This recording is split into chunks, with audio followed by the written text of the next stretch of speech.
sector is clear. Give us everything we got! All wings!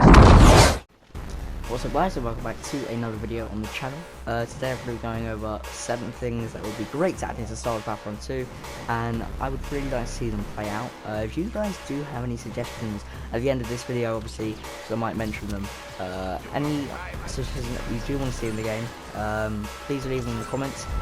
I will most likely reply to them, as I do to quite a lot of comments.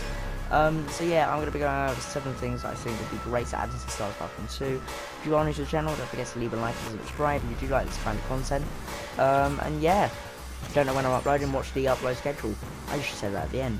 Anyway, let's get right into the video. So, Star Wars Battlefront 2 has seen a massive increase in player activity and interest in the last year.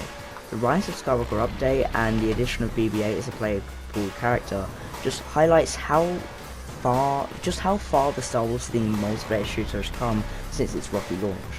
Developer DICE was able to remove its initial and controversial loot box mechanics, while also adding a ton of free characters, maps and game modes, and it continues to regularly balance the game.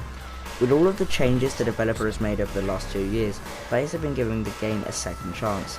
Just like me actually, and this time they're sticking around. Next month, the developer is adding stuff from the original trilogy to both the co-op and supremacy modes. However, there are still a number of features I'd like to see come to the game this year. Number 1, I'm going to go with more hero outfits. Playing as iconic characters from the Star Wars franchise is one of this game's best features. I mean, DICE has been releasing new hero skins based on current Star Wars films at a great pace, but there are still a number of heroes in the game with no alternate skins. Popular sequel trilogy characters like Rey and Kylo Ren have received different skin styles around those newer films. Meanwhile, other long-time favourites like Darth Maul only have their default outfit.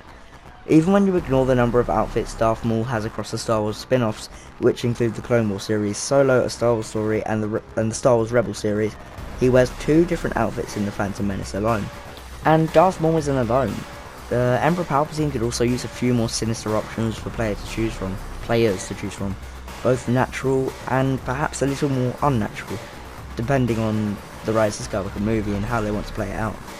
Number 2, player profile expression. Most shooters give players lots of ways to express themselves, from emotes, skins, player icons and more. However, Battlefront 2 is lacking in the player expression department. The game lets you equip different skins, emotes and voice lines, but that's about it. There are currently no player icons or banners or other cosmetic items to equip to your profile like you can in Destiny or Call of Duty. Imagine being able to equip banners depicting scenes from your favourite Star Wars films, or having a cool Ewok avatar that your opponent is forced to stare at once you've eliminated them. A feature like this would be a great addition to the game and would give players more to grind for when playing casually or during special events. Number 3, card loadouts. In Star Wars Battlefront 2, you increase the power of your various troopers and heroes by leveling them up and unlocking cards. Cards have various effects, from increasing the amount of health your heroes have, to making the grenade's blast radius larger. However, some classes have a bunch of cards and you are only able to equip 3 on any given unit at a time. If you want to create a new build, you have to unequip all of your cards and equip new ones, which can be very tedious in the middle of a game. It would be great if DICE could implement a system where players could create and swap between different card loadouts on the fly, which would do wonders for players who might want to change their character's build in the middle of a match. Number 4, more Starfighter assault support.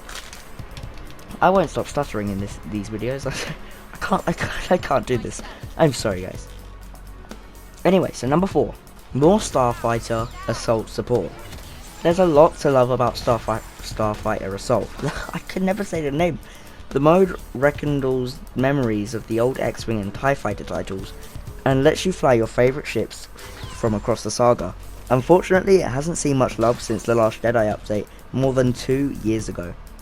There have been a handful of new maps added to the mode and the occasional hero ship release, but for the most part it remains kind of stagnant, which is a shame because it's personally one of my favourite modes to play in the whole game.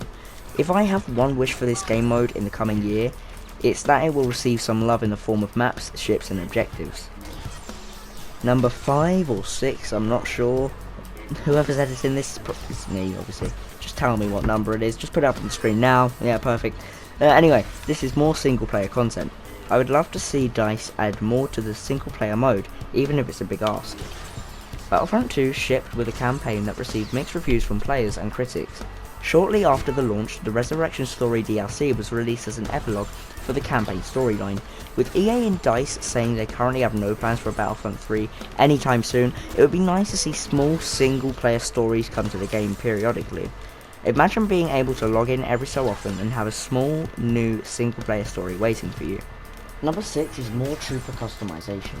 Since launch, DICE has added a few trooper skins to the game that players can swap out.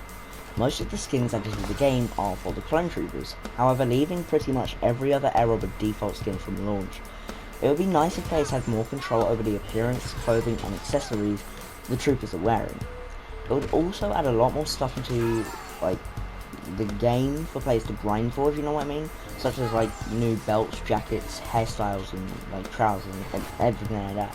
Not only would this be great for player expression, but a great asset for long-term replayability in the form of unlocks. Number 7, a hero queue. One of the biggest problems with Battlefront 2 is not being able to play as heroes when you have the appropriate amount of battle points, which you earn throughout your current match.